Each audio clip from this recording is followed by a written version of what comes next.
season is upon us. Meteorologist Rich Rogers here for you tonight with how the flu is spreading so far this year and why activity picks up during the winter months. It's tonight's Now You Know.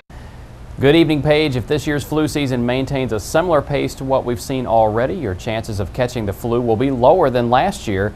This map shows flu activity across the U.S. Notice that Georgia and South Carolina are reporting light activity, but other southern states aren't faring so well. Alabama, Mississippi, Louisiana, and Texas all reported high levels of flu-like illness earlier this month, while the rest of the nation reported low or moderate numbers. At this time last year, the number of flu cases was on a steady rise, and there were more cases being reported.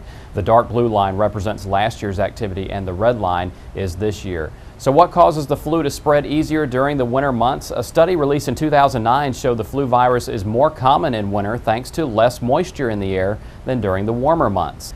The flu virus is transmitted more effectively because when it's cold and dry, the outer layer of its membrane hardens, which helps it to survive longer. Additionally, the colder, drier air that we often experience this time of year dries out our nasal passages, removing a natural barrier to viruses and bacteria. It's also the time of year we tend to spend more time indoors and put healthy eating aside, which means we're more likely to come in contact with the virus, and our immune system may not be at its best to defend against it. So to help combat the effects of dry air, consider using a humidifier in the room you sleep in.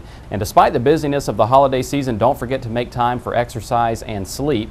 Although healthy habits can help ward off the flu or shorten its duration, the best protection is a flu vaccine. The good news is that we're expecting to see a gradual increase in moisture and temperature toward the end of the week here in Georgia, Carolina, and that'll help ward off the flu. Here for you in the Storm Tracker 26 Weather Center, I'm meteorologist Rich Rogers.